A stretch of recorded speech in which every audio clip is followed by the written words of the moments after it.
कैसे मैंने अपने बायोलॉजी एनसीईआरटी को मोर देन 15 टाइम्स रिवाइज किया नीट से पहले, वो भी बहुत कम समय देके, जानेंगे इस वीडियो में।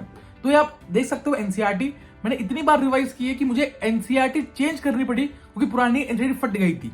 ठीक है, और वो बहुत कम टाइम देके है। जो लोग ड्रॉपर्स है और जो लोग ऐसे हैं जिनका 11th पूरा बर्बाद हो गया था, पढ़ाई 12th से स्टार्ट किया, पढ़ाई लेट स्टार्ट की किसी रीजन की वजह से, वो लोग डेफिनेटली रिलेट करेंगे कि हाँ यार, जब बायो पढ़ते हैं तो फिजिक्स केमिस्ट्री को टाइम नहीं मिलता, जब फिजिक्स केमिस्ट्री पढ़ते हैं बायो नहीं हो पाता, अल्टीमेटली हमारा बैलेंस कहीं मिल नहीं पाता और हमारा अल्टीमेट स्कोर जो मॉक टेस्ट में आता है वो बहुत काफी लो आता है। ठीक है, और यही प्रॉब्लम मेरे साथ भी हो रही थी। तो मैंने अपने ड्रॉप ईयर में कुछ चेंजेस लाए और स्टेप वाइज पूरा मैनेजमेंट किया, जिससे लगभग 20% टाइम देकर अपने प्रिपरेशन का मैंने बायो में 350 मार्क्स स्कोर किया। ठीक है, तो क्या क्या चीजें की जानेंगे स्टेप वाइज इस वीडियो के अंदर, और एकदम जेन्युइन वीडियो होगा। हर एक चीज मैं बताऊंगा कि हाँ जो मैंने फॉलो की है, और अगर आपको अच्छी लगती है तो भी फॉलो करना, ताकि आपका रिविजन अच्छे से हो पाए और आप हर एक चीज को लॉन्ग टर्म तक याद रख पाओ। ठीक है, तो let's start the video. Step 1 होता है किसी भी चैप्टर को बहुत अच्छे से कंप्लीट करना। मतलब क्या होता है इसका, आपने लेक्चर देख लिए, उसके अपने पीवाईक्यूज कर लिए, और जो आपका एक रेफरेंस बुक है उसके आपने एमसीक्यूज भी कर लिए। राइट, अभी आपका चैप्टर कंप्लीट हो चुका है, लेकिन उससे पहले एक और चीज है कि चैप्टर में आपको कितना टाइम इन्वेस्ट करना है। ठीक है, फॉर एग्जाम्पल कई बार क्या क्या करते हैं बच्चे हर एक चैप्टर के लेक्चर भी देख रहे हैं, ठीक है, उसके लिए खुद एफर्ट भी डाल रहे हैं, तो वहां पर उतनी जरूरत नहीं है। ठीक है, समझो हम लोग ड्रॉपर्स है, हम लोग के पास टाइम कम है, हमने प्रिपरेशन लेट स्टार्ट किया, तो थोड़ा स्मार्टली वर्क करना पड़ेगा। तो जिन चैप्टर्स में आप लेक्चर्स को अवॉइड कर सकते हो, जैसे तुम्हारा माइक्रो चैप्टर हो गया, ठीक है, तुम्हारा अगर तुम्हें इकोलॉजी थोड़ा बहुत आता है तो क्यों लेक्चर देखने में टाइम वेस्ट करना है। जहां पे टाइम बच सकता है वहां तुम टाइम बचाओ। जहां टाइम इन्वेस्ट करना चाहिए, plant physiology, genetics, human physiology, lecture देखने में, वहां तुम टाइम इन्वेस्ट करो। ठीक है, तो पहले तो सेग्रीगेट कर लो कि कहां पे इन्वेस्ट करना है, टाइम इससे तुम्हारा काफी अच्छा सेव हो जाएगा। सेकेंड चीज, चैप्टर को तुरंत से बढ़िया से पढ़ो। ठीक है, जब पढ़ोगे, जब कॉन्फिडेंस आएगा तब क्वेश्चन बनेंगे। अब प्रॉब्लम यहाँ पे नहीं आती, यहाँ पे तुम मान लो 20-30% बच्चे अच्छा कर जाते हैं। प्रॉब्लम पता है कब आती है, जब तुम इस चैप्टर को वापस से उठाओगे तब बस 5 से 7% बच्चे उतना ही अच्छे से कर पाएंगे जब जितना उन्होंने पहली बार में किया था। ठीक है, और यही प्रॉब्लम मेरे साथ भी होती थी अपने 12th के वक्त, 11th के वक्त, कि मान लो मैंने आज को चैप्टर पढ़ा जैसे sexual reproduction in flowering plants. आज चैप्टर बढ़िया है, सब कुछ चल रहा है बढ़िया, कॉन्फिडेंस भी एकदम टॉप पे है कि भाई सब कुछ कर लिया। लेकिन जब मैं चैप्टर को 15 दिन बाद, 20 दिन बाद किसी मॉक टेस्ट के लिए पढ़ूंगा, तब लगता है ऐसा है कि भाई चैप्टर पूरा ही गायब है और वापस से स्टार्ट करना पड़ता है जीरो से।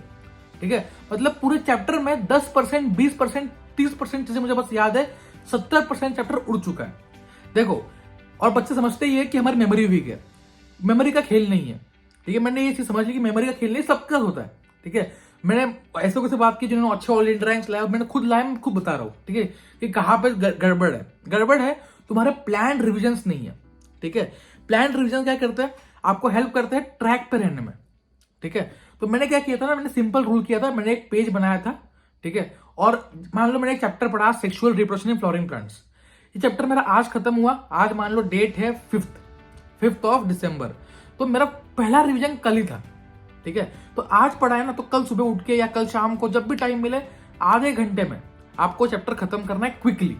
ठीक है, ओवर थ्रू करना है, बस ओवर गो थ्रू करना है। आपने फर्स्ट ये चीज कर ली, अब जो फर्स्ट रिवीजन है आपको वो डे 1 पे होगा। ठीक है, तो उसके लिए आपको याद करने की जरूरत नहीं है, कल पढ़ा था आज रिवीजन है, डन। ठीक है, अब उसके बाद जो नेक्स्ट रिवीजन है ना, वो आपको एनसीईआरटी में लिख के रखना है कि नेक्स्ट रिवीजन आप कब करने जा रहे हो। फॉर एग्जाम्पल मेरा ये रूल था कि 4 तारीख को चैप्टर पढ़ा है, तो आज से लगभग 7 से 8 दिन बाद मुझे वो चैप्टर वापस से रिवाइज करना ही करना है। ठीक है, तो मैं पहले ही एनसीईआरटी के इंडेक्स में सेकेंड रिवीजन की डेट लगता था 11th। तो ये बहुत अच्छा तरीका है अपने रिवीजन को प्लान करने का, ताकि आपको रोज टास्क मिलता रहे। ठीक है, इसके साथ साथ मैंने एक शीट मेंटेन कर रखी थी। उस शीट में क्या था, उस शीट में कॉलम्स थे चैप्टर वाइज। ठीक है, और फर्स्ट रिवीजन के बाद एक टिक, सेकेंड रिवीजन के बाद एक टिक, थर्ड के बाद एक टिक विद डेट, नीचे डेट थी 11 दिसंबर, इस तरीके से। ठीक है, अब इससे हुआ क्या ना कि मेरे को पूरा ट्रैक था कितना चैप्टर कितनी बार रिवाइज हो गया। राइट, और ये चीज मैं सेम करता गया फेब तक। क्लियर, तो ये तो स्टेप्स हो गए। पहले ने बताया एक चार्ट बना लो, हर रिवीजन का टिक होगा विद डेट, और एनसीईआरटी में सेकंड रिवीजन मार्क करो, क्योंकि पहला रिवीजन आप नेक्स्ट डे ही कर रहे हो। ठीक है, या उसी वक्त कर रहे हो, कोई दिक्कत नहीं है। लेकिन जो 7-8 दिन बाद की रिवीजन है, सबसे इफेक्टिव वो है। अगर आपने वो कॉन्कर कर लिया, आगे का पूरा आप कॉन्कर कर लोगे।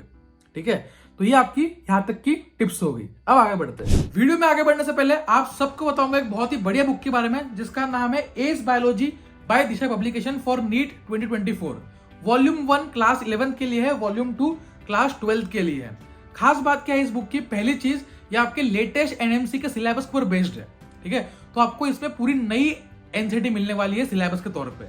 अब फीचर्स क्या क्या इस बुक के, पहली चीज के अंदर कंप्लीट थ्योरी कवर्ड है, ठीक है। कॉम्प्रिहेंसिव पॉइंट वाइज थ्योरी है, डायग्राम्स दे रखे, इलस्ट्रेशंस दे रखे, कनेक्टिंग पॉइंट्स देखे, सब कुछ दे रखा है। इसके साथ साथ प्रैक्टिस के लिए बहुत सारे एमसीक्यूज, ठीक है। एमसीक्यूज में एक्सरसाइज 1 है जहां पे आपके कंप्लीट एनसीईआरटी बेस्ड सवाल है। एक्सरसाइज 2 में पीवाईक्यूज है 2023 तक के। एक्सरसाइज 3 में आपका रेज योर लेवल है, मतलब बहुत सारे बेस्ट क्वेश्चंस आपके हर चैप्टर में दे रखे हैं, ठीक है।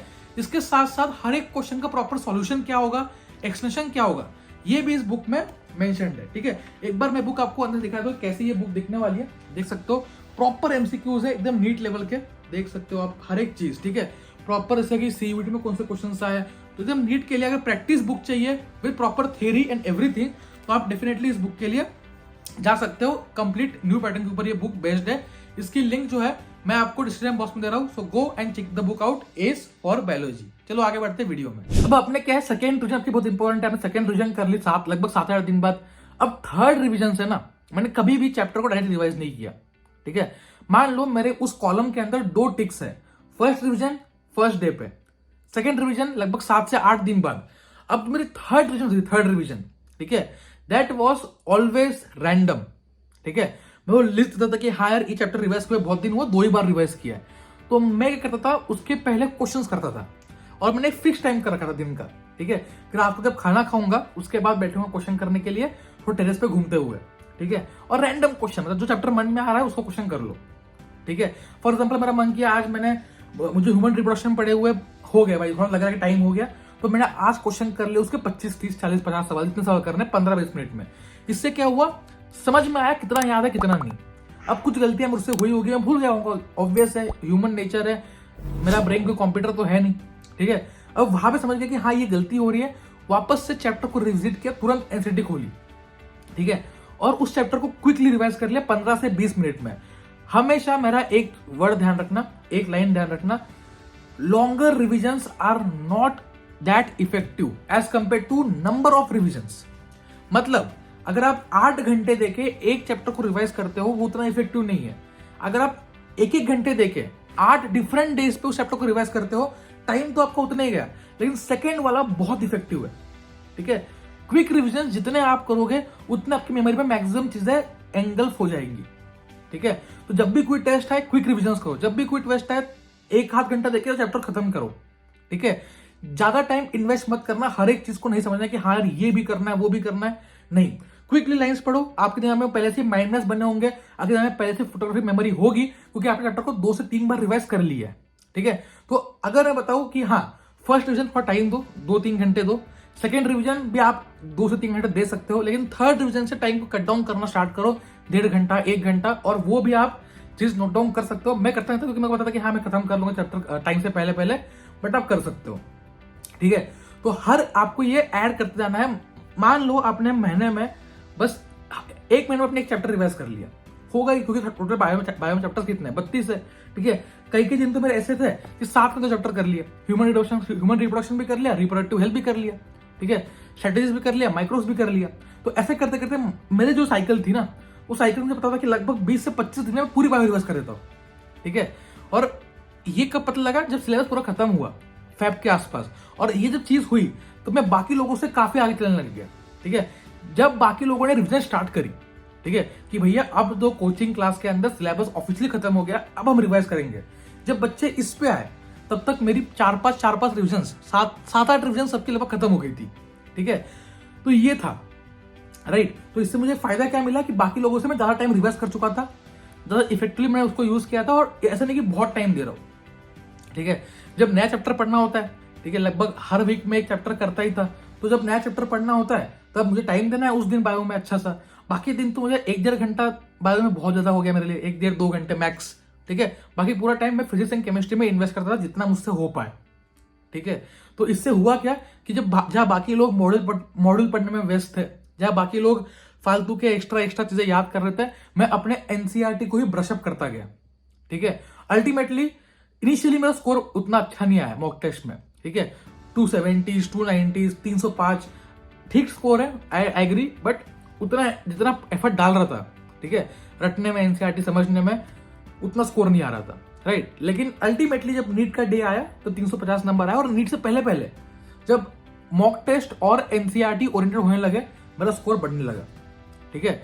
तो ये समझो कि अपने को अल्टीमेटली मॉक टेस्ट क्रैक नहीं करना, अपने को नीट क्रैक करना है, ठीक है। तो अभी से उसके प्लानिंग करोगे कैसे आप रिवाइज करोगे। और मैंने इतने अच्छे स्पेस रिविजन की थी कि मतलब मेरा एक साइकिल था ही कि हर 15 या 18 दिन में 20 दिन में एक चैप्टर मैं करता, मतलब हर चैप्टर की एक रिविजन होती ही थी, ठीक है। तो मुझे लगता ही नहीं था कि चैप्टर पढ़े हुए बहुत दिन हो गए, लगता था कि अभी तो किया था, अभी तो किया था। हर एक चीज मेमोरी में धीरे धीरे धीरे जब मैंने 10 रिविजन कर ली, 11 रिविजन कर ली कुछ चैप्टर की, तो मेरे दिमाग में फिट हो गया कि हाँ यार ये तो पता ही है, ठीक है। और जब मार्च अप्रैल आते आते मई आते आते क्या हो गया था कि हर एक चीज मुंह जुबानी याद हो गई थी, ठीक है।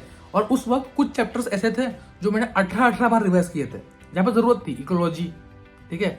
कुछ चैप्टर कंसेप्चुअल थे, जैसे जेनेटिक्स हो गया, उनको मैंने 8 से 10 बार रिवाइज किया होगा, राइट। तो अप्रोक्स बता रहा हूँ कि 15 टाइम तो मैं रिवाइज किया था, ऊपर से थोड़ा बहुत हो सकता है किसी टेस्ट के लिए एक्स्ट्रा रिवाइज कर लिया, जो भी है। लेकिन बता रहा हूँ कि ये रिविजन कैसे होंगी, ये एक साथ नहीं होंगी, ठीक है। बच्चे सोचते क्या है कि मैं पूरा चैप्टर, मैं सिलेबस खत्म कर लूंगा, मैं मई तक फेब तक, उसके बाद बायो की रिविजन करूंगा, ये नहीं कर पाओगे आप, ठीक है। होता क्या, सिलेबस का एक वो नहीं होता कि खत्म हो गया, ठीक है। सिलेबस हमेशा आप कुछ ना कुछ नया सीखते रहोगे सिलेबस के थ्रू, ठीक है। तो जब चैप्टर खत्म कर रहे हो उसकी रिविजन का पूरा प्लानिंग करो, कब कैसे रिवाइज करने वाले हो, ठीक है। और हर एक रिविजन का टिक लगना स्टार्ट कर दो, प्लानिंग से करो, और उसको वेरीफाई करते रहो कि हाँ यार ये चैप्टर कम रिवाइज हुआ है, बहुत दिन हो गए, आज रिविजन करते हैं, ठीक है। आलस नहीं करना, इसमें प्रायोरिटाइज नहीं करना कि मेरा पसंदीदा चैप्टर ये है तो मैं यही करते रहूंगा, बस नहीं। सबको इक्वल टाइम देना है, चाहे वो चैप्टर आपको अच्छा लगता हो नहीं अच्छा लगता हो, आपके मार्क्स उससे ही आने वाले हैं, ठीक है। सिर्फ आपके एमबीबीएस में भी होता है, कुछ स्टूडेंट को अच्छे लगते हैं, ठीक है, कुछ आपको अच्छे नहीं लगते। लेकिन जब बात करूंगा नीट पीजी की, आईना सेट की, तो ऐसे सब्जेक्ट आपको अच्छे, मेरे को जो अच्छे नहीं लगते उनसे मैक्सिमम क्वेश्चन आते हैं, ठीक है। तो मैं वो छोड़ कर जा तो सकता नहीं हूँ, तो मुझे पढ़ना ही पड़ेगा अल्टीमेटली, आज नहीं तो कल, ठीक है। तो आपको कुछ छोड़ना नहीं है, राइट। एनसीईआरटी को इतना बढ़िया तरीके से पढ़ो ना कि आपको मतलब रहे कि भाई एनसीईआरटी है, ठीक है। हर एक चीज लाइन अंडरलाइन कर लो, कोई दिक्कत नहीं। मेरे को ये मैंने नई परचेज की है उस वक्त, क्योंकि मेरे को जो पुरानी थी वो फट गई थी, लाइन अंडरलाइन कर करके छेद हो गए थे उसके अंदर, ठीक है। तो इतना आपको एक्सटेंसिवली पढ़ना है, राइट। और ये हो जाएगा, कॉन्फिडेंस रखो, भरोसा रखो, डेफिनेटली ये चीज अचीव होगी, राइट। चलो मिलते हैं नेक्स्ट वीडियो में, होप करता हूँ कि वीडियो आपको हेल्पफुल लगी होगी। तब तक के लिए see you all the best. Telegram group join करना क्योंकि गिव अवे बहुत जल्दी आने वाला है, Atharv Agrawal official. Bye bye.